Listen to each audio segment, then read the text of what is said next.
Good evening, I'm Dr. Eli Shapiro, and I'm thrilled to be speaking to you tonight on behalf of Project Inspire and Torah Anytime on a very important topic, particularly in this era of COVID with so much uncertainty and so much turmoil, the topic of happiness. And it's happiness not just in the general sense that we all experience, but it's happiness in the era of technology. Technology is transforming our lives in so many ways, and understanding the role that it plays in our happiness, in our existential well-being is a critical topic, and I am pleased to be able to discuss that with you tonight. So let's start with the fundamental question of what is happiness. There's a lot of research exploring the topic, a lot of definitions, and I think that we can sum it up in two simple words, and that is contentment and meaning. Finding contentment in life, overall satisfaction in life, and meaning and purpose, that we have a function, that we have a role to play, and that we are contributing in a meaningful way. And I think that's where happiness comes from. When the researchers wanted to know what contributes to being the most happiest person in America, there was a study done by the Gallup Foundation. It was actually published in the New York Times in 2011. And normally I don't read when I present, but this is just too good not to read. The New York Times published the study by the Gallup poll, who wanted to know if they came up with a statistical composite for the happiest person in America, what would that look like? Just so you know, as a presenter, I often bring statistics and data into my presentations.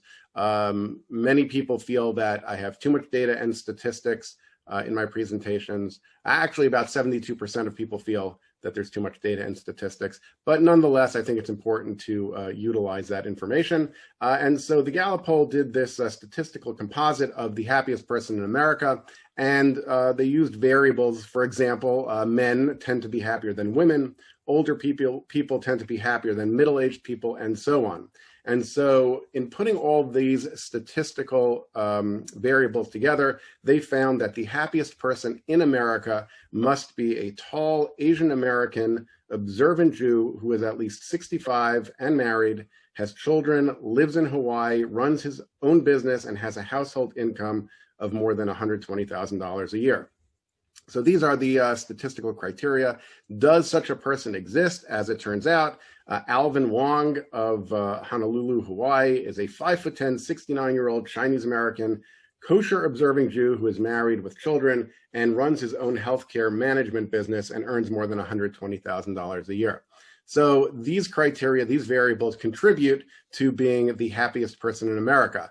But for those of us that don't meet those criteria, that are not Alvin Wong, how is it that we find happiness in our daily living? And so I think a fundamental question that comes up, and my colleague David Rossmarin is an expert on this, he posits that we live in the wealthiest, most privileged society in the history of the world. If we look at throughout history, the way people lived, the way people functioned, we are so fortunate to be living in the time that we live in with the amount of wealth and privilege that we have. I'm not going to go into all the examples of what we have available to us, but it's quite remarkable. Every time I turn the faucet on in my house and the water comes in, and it's just amazing to think that 100 years ago you would have to, go to the local well and fill up buckets of water to bring back to your house. So just simple things like that. We live in amazing, amazing, wonderful times. Yet, our overall rates of anxiety and depression are incredibly high. And it seems to contradict one another. If we live in the wealthiest, most privileged society, how is it that our rates of depression and anxiety are so incredibly high? Furthermore, does technology play a role in all this? Is technology making us happier, or is technology making us miserable? And these are the fundamental questions I hope to address tonight with you. But first, before we begin, I have a confession to make, and that confession is, I love technology. If you love technology, you can just raise your hand with me in solidarity. Technology is amazing. It gives us such wonderful opportunity in so many ways, including my ability to speak to you tonight. So technology is just this medium that is so fantastic and wonderful. In fact, I don't think I'm alone in this. A study by the UN found that 6 billion out of the world's 7 billion people own a mobile phone. yet only 4.5 billion have a toilet. So when we think about the priorities that we have, certainly owning a mobile phone is a high priority, and a toilet seems to be a close second. And so when we think about where our priorities are and our existential experiences, technology plays an incredibly important and prominent role. It offers us a tremendous amount. I like to say that we currently live in the best of times and we live in the worst of times. I think someone may have said that a few years earlier, but the best of times, the worst of times, the age of wisdom, the age of foolishness. Technology offers us a tremendous amount. It gives us accessibility. It gives us productivity, information at our fingertips, connectivity in so many ways. And I think COVID really underscored so many of the advantages that technology gives us. Just imagine what isolation and quarantine would look like if we did not have technology, if we did not have sites like Torah Anytime to connect for information, to communicate with family. We have so many opportunities. And so technology is amazing and it's wonderful. It offers us these amazing, amazing opportunities.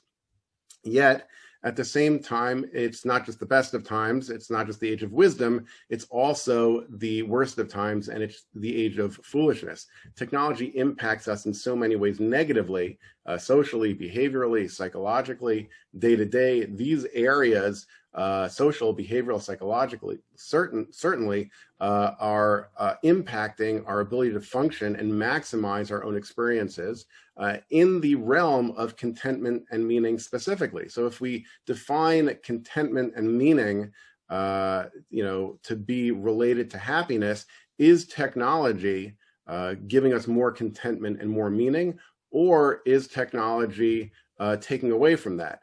And what's really interesting is I don't believe that there's one correct answer for that. And I think as individuals, what we find is that on certain days, technology is providing us with more contentment and meaning and more happiness, and other days it's not. So when we look at its impact and its relationship with psychological functioning and social functioning, we have to ask ourselves a fundamental question. And I think this question is something we have to ask ourselves every day: is technology serving as an enhancement in our lives, or is it serving as an intrusion in our lives?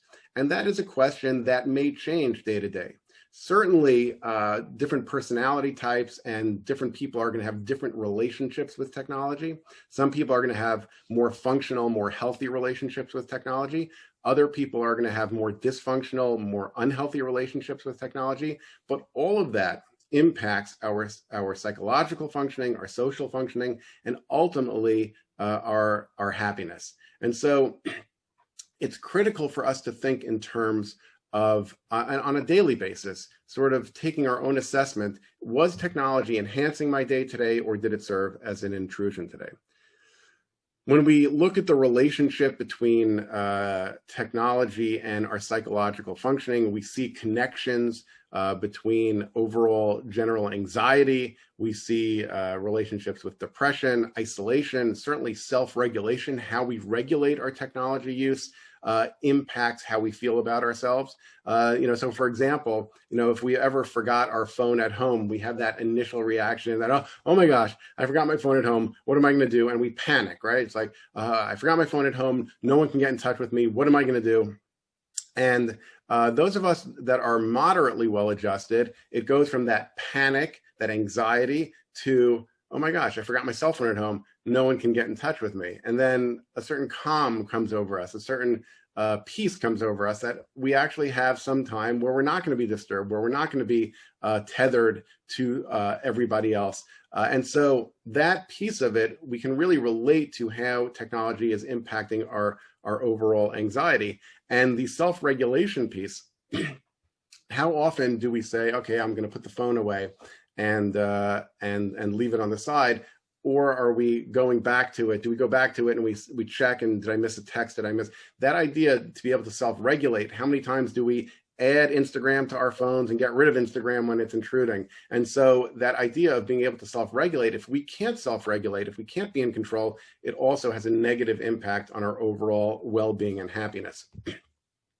Numerous research studies have been done in looking at teenagers and their relationships with technology. Obviously, teenagers say technology enhances my lifestyle. Having a smartphone, it's my connection to my social experience, etc. And what's really interesting is that when we study technology and one's relationship with technology, the more they rely on technology and the more importance they place on technology, the higher their levels of anxiety tend to be, and the lower their levels of subjective well-being, overall happiness tends to be, as well as academic performance and in the work environment, work productivity. All of that relates to an individual's relationship with technology. Interesting study, most people will check their phone close to 80 times a day and never put it down for more than 10 minutes at a time. But we know that in order for someone to become immersed in a task, it takes about 20 minutes to be firing on all cylinders and be focused on that task. So if we are checking our devices every 10 minutes, we are never fully achieving our maximum capability as it relates to productivity and basically contributing meaningful work, and our sense of contribution and functioning and maximizing our own abilities is really diminished when we are distracted by our phones. And that idea can be carried over into so many areas of our lives where phones are serving, or technology as a whole is serving as a distraction. Not too long ago, I had the opportunity to have a meeting with the New York Mets. They're a baseball team here in New York, in case you haven't heard of them. And the people I was meeting with over at the Mets organization were sharing with me about a certain ball player who was taking frequent bathroom breaks during the game. Now, the collective bargaining agreement in baseball, you are not allowed to have phones in the dugout, but in the clubhouse, people do have phones. And initially, when this player kept on taking bathroom breaks, they thought maybe there was a medical issue that they were concerned about, but as it turned out, he was updating his Instagram feed in the middle of baseball games. When you think about that, if you were to go to work and 40,000 people were coming out to watch you work, well, it's the Mets, so maybe 10,000 people were coming out to watch you work. The dependence that you have on the device to go back into your office and check your device during that time really speaks to how dependent we come on our devices, and that dependence and that inability to self-regulate and focus on the task at hand also contributes to lower levels of happiness. I would be remiss if I didn't mention one of the things that we're seeing with kids today, and for those of you that are parents out there, is that we are literally creating dependence on devices from an early age, and we are not allowing kids to learn the ability to self-regulate or to be able to be regulated by their parents. So for example, when kids go for their inoculations and vaccines, they go to the doctor, they get the shot, they start crying. What do many parents do today? They give the child their phone.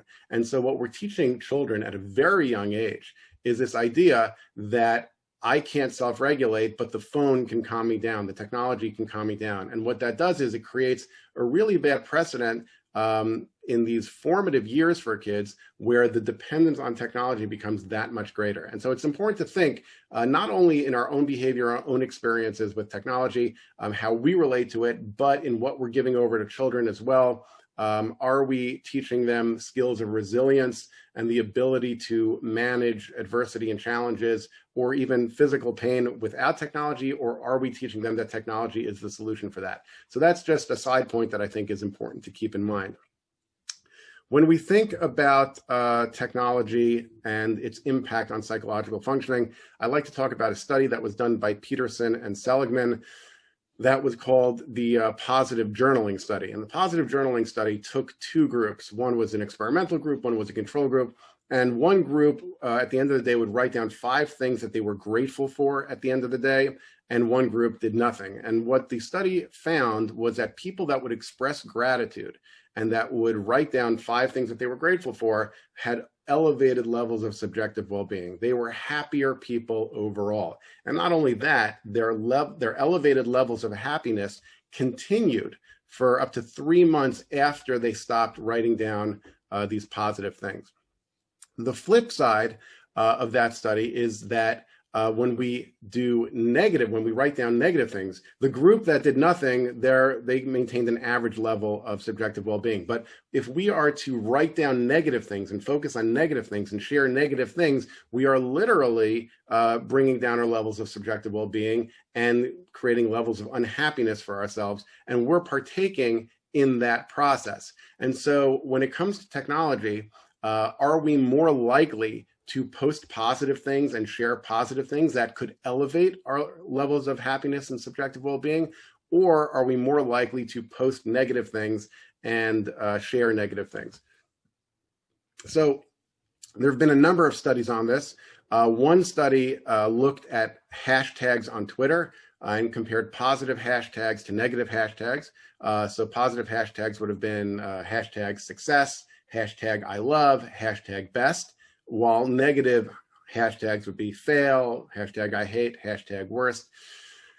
And what the study found was that for every positive hashtag, there were 2 negative hashtags. So people were twice as likely to share and post negative things than they were to share and post positive things. When we think about that, it really makes sense. When we fly from one place to another, are we more likely to say, great job, Delta, you got me there on time with my bags? Or are we more likely when Delta is delayed and our bags end up elsewhere to complain about it? So when we think about it in those terms, we are more likely to post negative than we are to post positive. And as a result, we're only feeding in to our negative paradigm, and it creates feelings of lower levels of subjective well-being and generally make us a little more miserable. Similarly, they found that news stories that are negative are spread twice as far, twice as fast than news stories that are positive. So when we think about,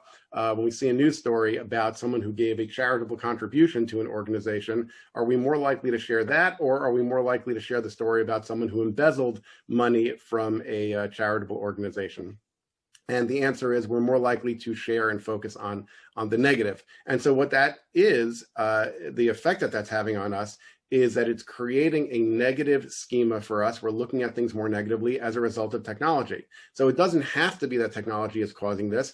Our default is that technology is causing lower levels of subjective well-being. But if we focus on sharing positive, we focus on posting positive, then that's an opportunity to utilize technology to elevate our well-being and happiness. And so technology is very much in that realm where we can choose to be thoughtful and deliberative in how we use technology and use it as a mechanism to be happier and to focus on positivity. Or if we are not focused on that, we default to a negative area of technology. So that's in the psychological realm. And part of overall contentment and meaning in life is also our social experiences.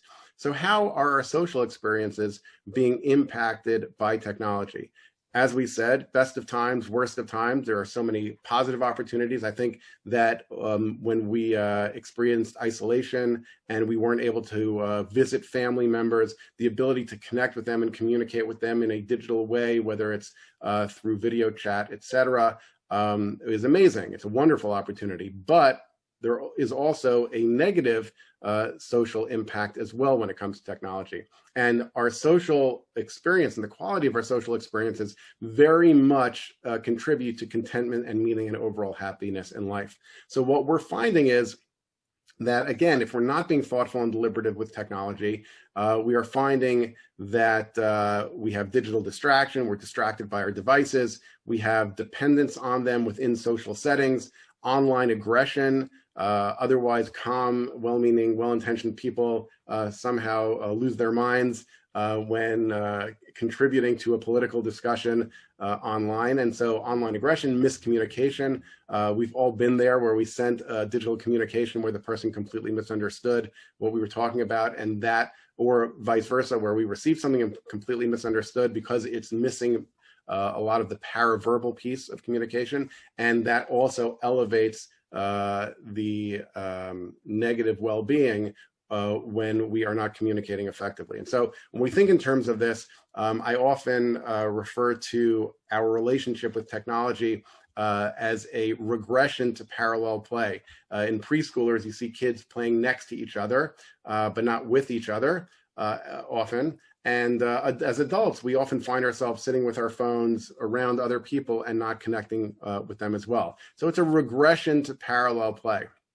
They did a fascinating study on middle schoolers where they assessed their ability to read facial expressions and social cues. And they got a baseline. And then they sent them to sleepaway camp without any technology. And they measured them again. This was a study done in 2014 by UCLA.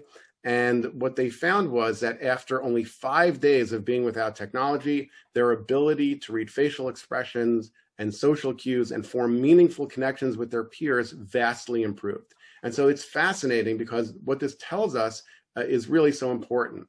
On the one hand, it tells us that technology is having a negative impact on our social connectivity, on the quality of our social interactions. Technology is having a negative impact. But what it also teaches us is that by stepping away from technology, we can improve those social interactions and we can gain back that quality social interactions. And I feel very fortunate as someone who is Sabbath observant, that opportunity once a week to spend 25 hours without the distraction of technology becomes so meaningful in my ability to connect with my family and my friends.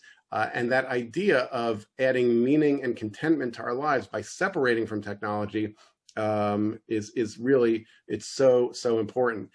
We have the opportunity to host in our home on Shabbos observant friends, non-observant friends, and most often from non-observant friends, we get the pushback where they're concerned about their child. How's my child going to sit for 2 hours without any technology, right? It's something that is foreign to a lot of people to really spend an excessive amount of time without technology. And it's almost always the same. Their kids get through it. Not only do they get through it, they flourish, they thrive, and it's an amazing experience that they carry with them. And so that opportunity to separate from technology, you can do a social media search and look at influencers that often will take a break from technology as well. The singer Katy Perry comes to mind, where she takes a Sabbath break from social media just to recharge and reflect. And so that idea, that opportunity to separate from technology will enhance our social experience with friends, but also with our family as well. So finding those opportunities. In my own home, we do something called going dark for dinner.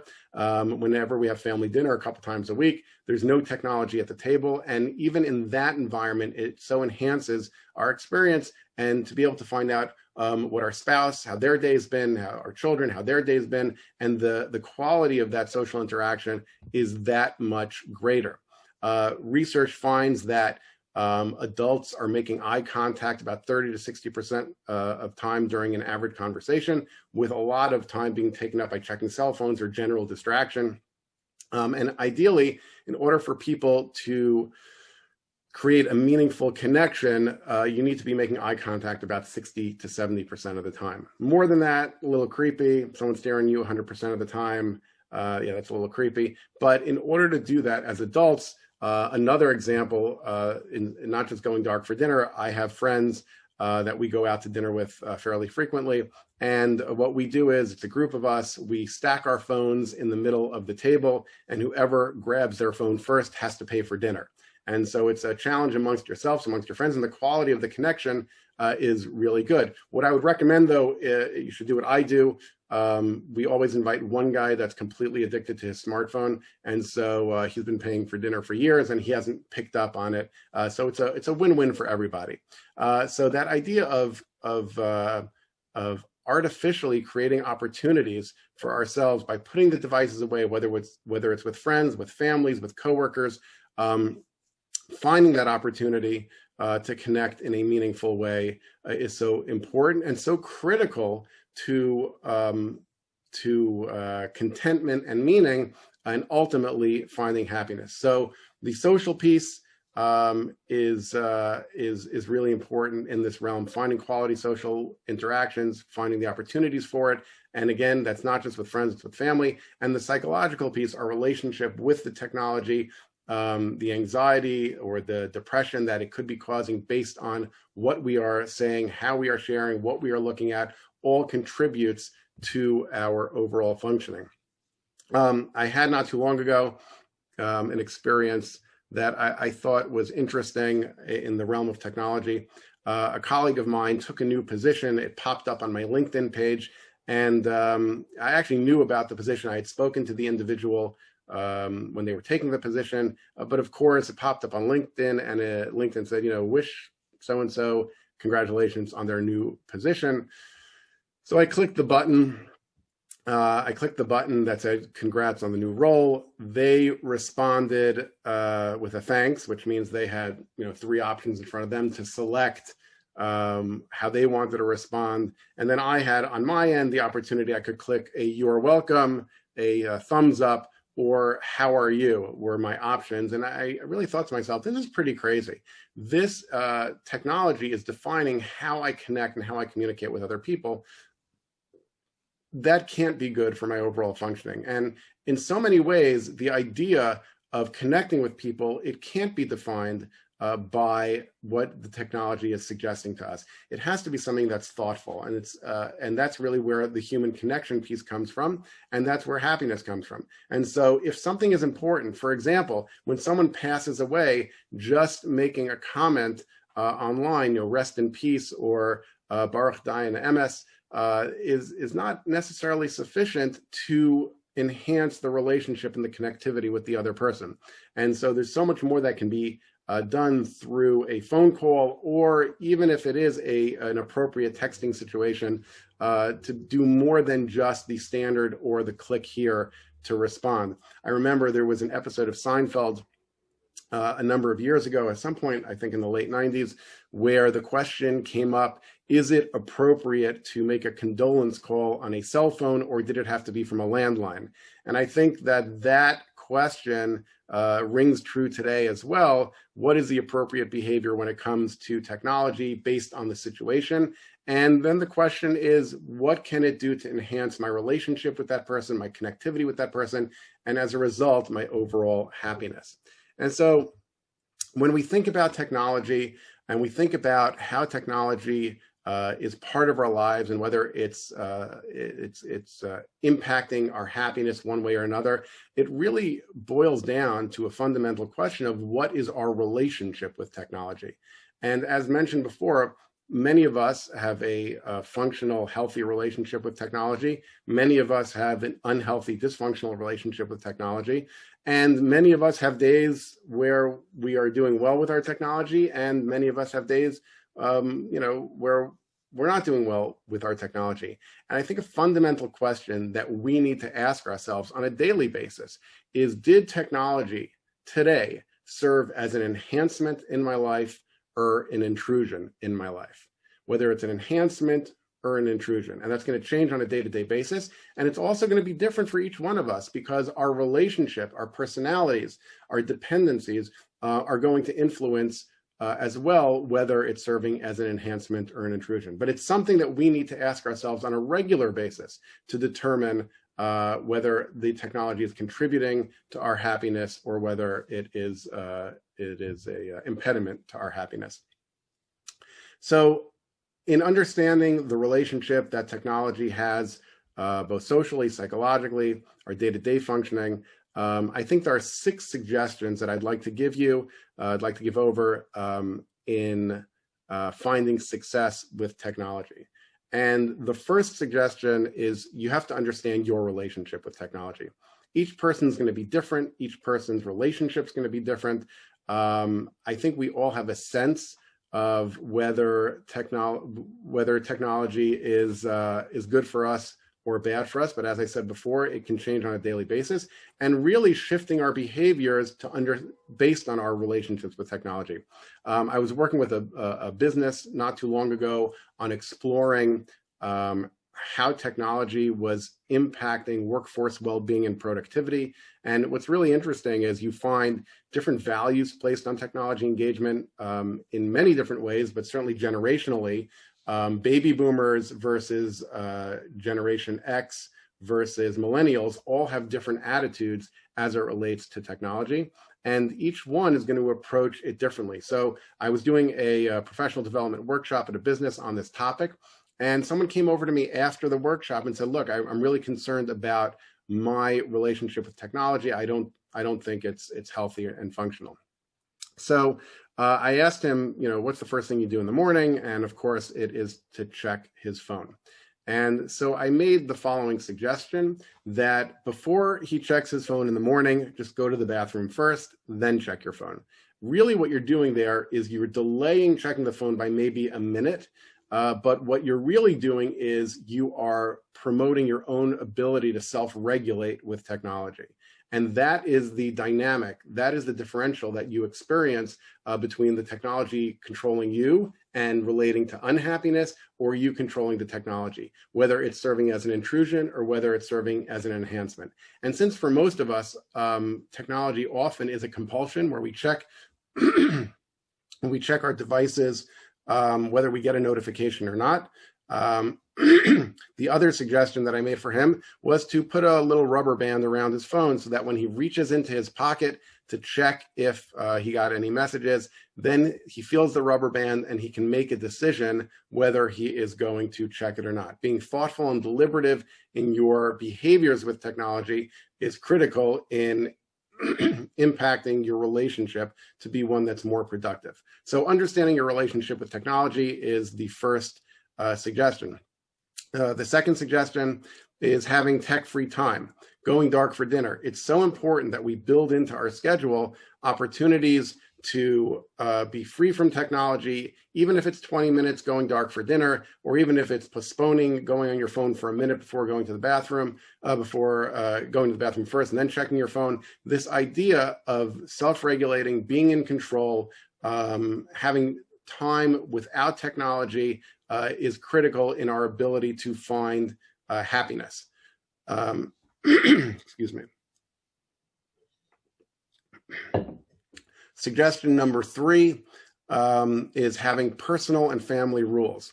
When we have rules and guidelines, we have a barometer to measure whether we are succeeding or whether we are not succeeding with our technology approach. So, for example, it could be going dark for dinner is a rule in your house, or it could be that there's no technology the first hour home when everybody is at home, or it could be that no technology a half hour before bedtime. This is for adults and kids as well. The research is very clear that screens and screen engagement impact sleep cycles negatively. Harvard University did a study where they measured, they had people read from a book at bedtime and people read from an e-reader at bedtime. And what they found was that you don't have to have gone to Harvard to guess this. When you read from a book at bedtime, what happens? You fall asleep. And when you read from an e-reader at bedtime, what they found was that it actually, it made it more difficult to fall asleep, and the quality of the sleep was different as well. And so having rules, whether it's, again, going dark for dinner, postponing technology engagement, an hour before when people get home, a half hour before bedtime, whatever the rules are, what you're doing is you are finding the ability to control and regulate technology, and that's going to have a positive impact on your well-being and happiness. That's suggestion number 3. Suggestion number 4, and it directly relates to number 3, is following the rules that you make. Oftentimes we'll set rules and guidelines for ourselves and within our family, and that's all they are. And we're, just post New Year's now, we find that, people make New Year's commitments and they generally fall off within the month. And so following them, following the commitments, following the resolutions, following the rules is rule number 4, it's suggestion number 4, and probably one of the harder pieces of technology policies. Suggestion number 5 is using technology to express gratitude. We talked about the Peterson and Seligman study and the importance of expressing gratitude in general. And our default with technology is to be negative. And so if we utilize technology to express gratitude, to share positivity, that is going to have a positive impact on our well-being, on our happiness, and we should look for opportunities to express that gratitude. So even if your flight arrives on time and your luggage is there, there's an opportunity to thank Delta for that. And suggestion number 6 is to be thoughtful and deliberative when it comes to technology. Most of our behaviors with technology are fall into compulsions. We check it even though we don't get notification. The minute we have a minute of free time, our phones come out, we're looking at it. It's a distraction in many ways. It's an intrusion in many ways. We're often missing what's going on around us. We're not connecting with other people. And so if we take an approach when it comes to technology to be thoughtful and deliberative and decisive with how we approach technology in our day-to-day lives, then what we're going to find is that technology is going to be serving more as an enhancement in our lives rather than an intrusion. So putting this all together, happiness is something that is certainly a challenge in times of uncertainty. There are many things that we can do to utilize technology in a positive way to increase our happiness and increase our levels of subjective well-being. 6 suggestions that we just had, and that idea of being thoughtful and deliberative when it comes to our technology will allow technology to enhance our existence and help us achieve higher levels of happiness and subjective well-being. Thank you very much. Have a great evening.